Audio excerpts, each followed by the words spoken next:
Hey everybody, welcome back. It is cold and flu season. We're smack in the middle of it, it feels like. And to help us get through this, I am joined by somebody who's super awesome and informative. We are joined by Dr. Cyrus, DO. I want to make sure I get this correct.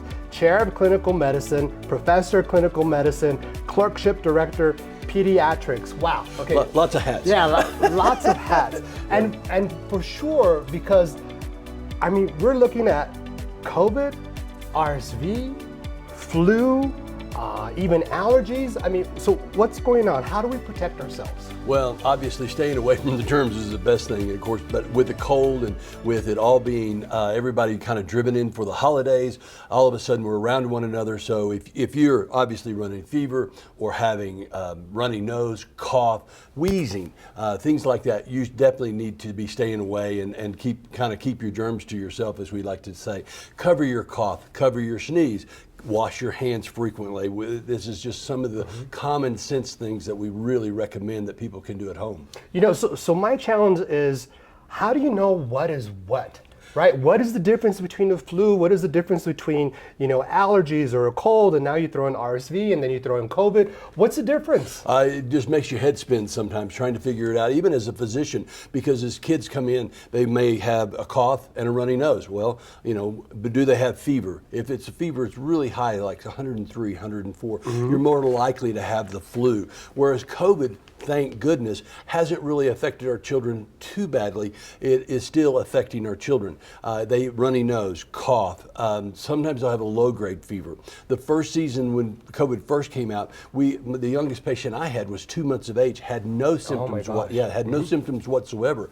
Great-grandmother was taking care of the child who had symptoms, and so they just tested the child, and sure enough. So it's hard to tell. Bottom line, it is hard to tell. Usually the high fevers with children is flu, could be pneumonia, can be sometimes even strep throat, and we're still seeing even strep throat. Allergies are typically a cough and a runny nose, and we can take care of that with some of the over-the-counter medications.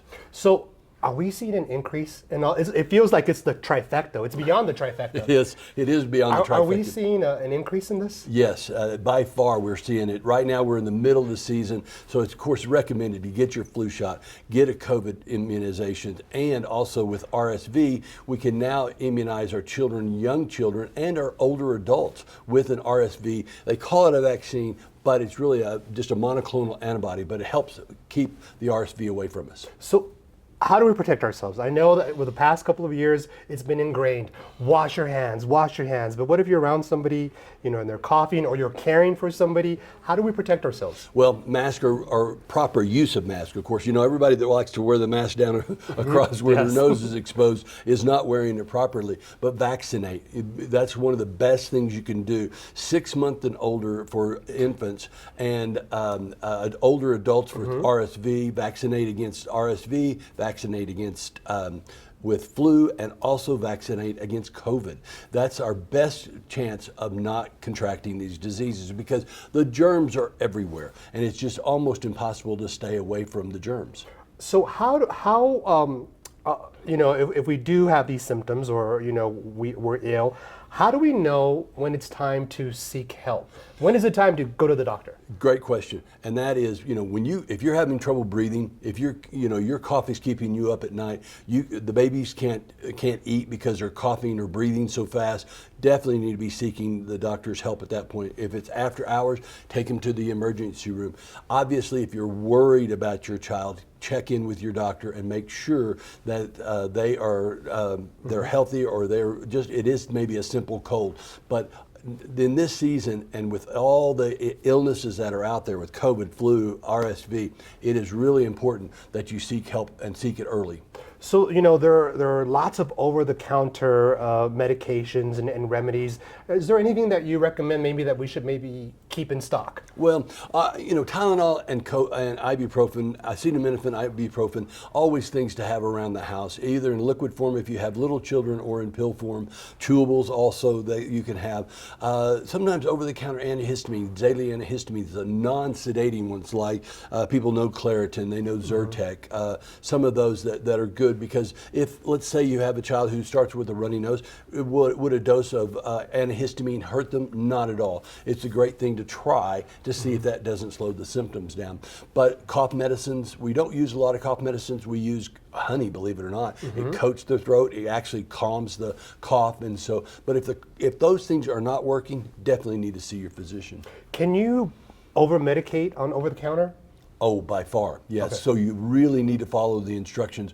Call your doctor's office. I know I have people call my office many times and say, hey, what is the dose for this or that? And we are more than happy, because in pediatrics, it's weight-based. So we are more than happy. You don't use honey in children under 1 year of age. So they have to be at least 1 to go forward. So we have to look at why are they coughing? Is it wheezing? Is it, what's the cause of it to treat for children? So, Dr. Cyrus, I want to talk a little bit about you and your relationship with Burrell. You're an instructor here at Burrell, had this really great title for you and rattled off a whole lot of information at the beginning of the show. But tell us about what you do here at Burrell. Well, I am the clinical chair for clinical medicine. I am the professor of pediatrics. This is one of the best jobs I've ever had.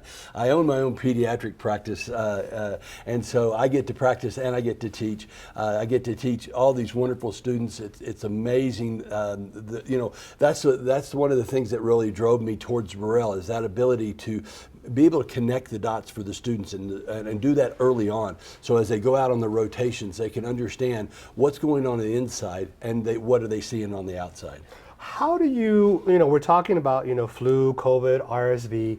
How do you take what you're teaching and share your experience with our students, especially when it comes to something like this? Well, the basic science faculty here are really good about giving them this knowledge, this base knowledge, and taking that base knowledge and elevating it to that clinical knowledge is extremely important. And like I said, trying to connect those dots, letting them understand what's going on inside. Why is wheezing such a huge part of RSV? Because if you understand that it affects the inside of our lungs, it narrows our airway, then they understand why the treatments are the way they are. Should we be giving them breathing treatments? Should the patient be getting steroids?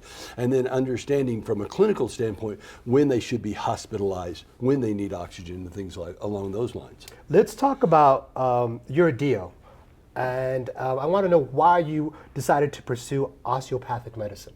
Osteopathic medicine fit me, and I fit osteopathic medicine. The thinking of preventative care, the thinking of we're all one body, the way we feel about ourselves, the way we think about ourselves, the way our heart rate is, and the anxiety we may have on a situation, all of that plays into overall health. What does it do to my blood pressure? What does it do to my heart rate?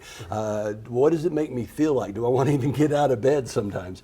To me, osteopathic medicine answers all those questions. And so I share these things with my patients and say, yeah, I understand, I can relate to what you're saying, but look at it from this point of view to see if it doesn't motivate you to have better health, preventative care, things along those lines. Dr. Cyrus, when people watch this show or listen to this show, I always want them to have a takeaway. Okay, so we're talking about, a lot of information when it comes to COVID, RSV, flu.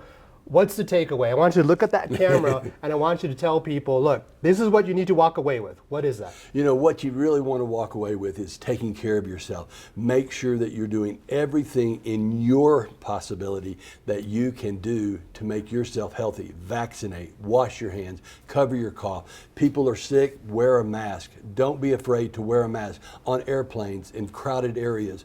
Make sure you take care of yourself and know that we as physicians, we as osteopathic physicians are here to help you when things go awry. Absolutely. Thank you so much. And for more information, you can always go to burrell.edu. And Dr. Cyrus, thank you so much. I sincerely appreciate all your help. No problem. Thank you very much for having me. Absolutely. And we'll be right back.